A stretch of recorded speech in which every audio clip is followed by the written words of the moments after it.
If you're looking for a new job, then you probably already know you need a good resume, a great suit, and some experience. But here's something else that you need, a strong elevator pitch. What is that exactly? How do you make one? Laura Kestner is from Marquette University. She's here with more on that. We want to talk about job fairs and how you prepare for that. But first, I got to know about this elevator pitch. It's supposed to be about 60 seconds, maybe less. You call it kind of like a commercial about yourself. And anybody who's looking for a job needs to have it like at the ready. Give us an elevator pitch on an elevator pitch. I love it. Yeah, so silly. She's sassy, isn't she? Okay. Okay, so here's what you need. Where are you now? Where have you been? Where are you going? Okay. So, where are you now? So, I'm currently the director of the Career Services Center at Marquette University. Over the past 20 years, I've been in the career services area, helping students find jobs. I'm really looking for a new position as Queen of the Universe, and I'm hoping you might be able to tell me a little bit more about your company and if you have that position available. Well, Tiffany has the current a crown. Queen of the Universe. She has a crown from being Miss Minnesota. That position's not available anymore. Do you need an assistant? I love that. Only she can pull that off. So I get that. It's where have you been? What are you doing now? What are you doing now? So if you're unemployed now, you could say, you could just start with over the past several years or my most recent position, giving them a little bit of a background. I've been sitting on the couch. No, I'm kidding. Okay. And then what you're looking for. So you need to have what we call your occupational target. So what that means is when someone says, what's your plan? You don't say something, this is the most common answer, I just need a job. Well, I always say the job search is like dating, right? Yeah. Do you just need a boyfriend? I mean, come on, that doesn't There's work. some criteria. Right. That's a good analogy. Though. Yeah, I have a whole thing on the job search and dating. Well, Okay. So you go need ahead. to know exactly what you want, and you need to be able to tell someone. So if you say, I want to help people, you know, who doesn't, right?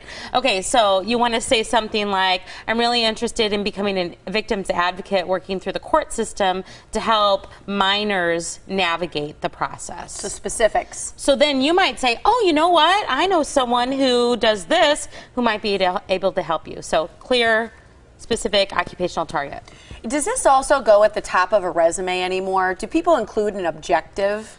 Some people do, some people don't. I am a big fan of the objective because so many HR people are looking at so many resumes. It just helps them sort them out. Also, it helps clarify what you want. So if your objective is, you know, a fulfilling position where I can contribute to the company's bottom line, you know, who cares? Vague. Right. You need to be specific. In fact, a resume objective might be morning talk show host at the Morning Blend. That might be your career objective. Oh. Does it narrow you too Our much? interns are all like, yep, that's what mine says. I think, you know, even like when I was putting together resumes or things like that, I was always afraid that if the objective was too specific, I would get ruled out for other opportunities. Is that a problem? Well, in this day and age, it really depends on what your field is. So for you, if all your background is in broadcast, then you may not need an objective. I don't need an objective on mine. I mean, I've been doing this. So I might use something like a background summary that says, what are your strengths? What do you do? But if you're really looking at a wide variety of things, you need to narrow it down. You need to know what it is.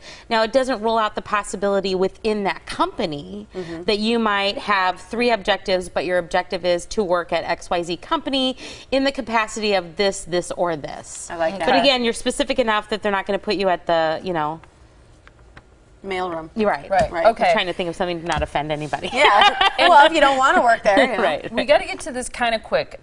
Should you go to a job fair, sorry, what should you bring? And is there anything specific you should do after the job fair? Sure. So when you go to a job fair, what you need to do before is find out who's going to be there. You need to read up on them. So you can't walk up to a booth and say, what do you guys do? Right? Yes. So you need to walk up to a company and say, you know, I've done my research. Hi, I'm Laura Kestner. You give your elevator pitch and you say, you know, I've been doing some research. I see that your entry-level position is business analyst. This is my background. Can you tell me a little bit more about that? So you want to learn about the company. Ask the recruiter a question. They're standing there all day talking. Don't make them do all the work. Give them kind of a little line. And then afterwards, you always send a thank you note, an email. It can be handwritten or it can be an email. That's fine. So you need to get their card.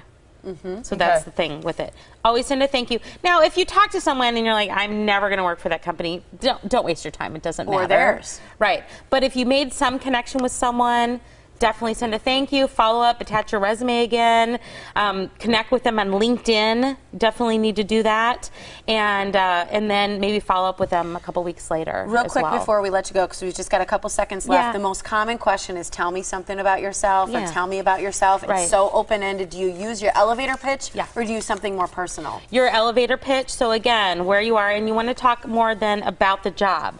So you want to talk about your skills. They don't care where you grew up, how many siblings you have, but you really want to sell yourself. Because if you can't sell yourself, who's going to? And I always think it's good to be specific. For example, if you're in sales, I was responsible for a $2 million budget, and I exceeded my budget by $250,000 or something like that. Or I created this many new accounts for my company, or something specific. You can't just say, I'm good at talking to people. And so as we leave then, job fairs are a good idea, yes or no? Yes, you should go. If there's a job fair, go. People get interviews from job fairs. You won't walk away with the job, but you may walk away with an interview. It's awesome. Thanks. It's always great to see you. You're welcome. Thank you. Talk to you again soon.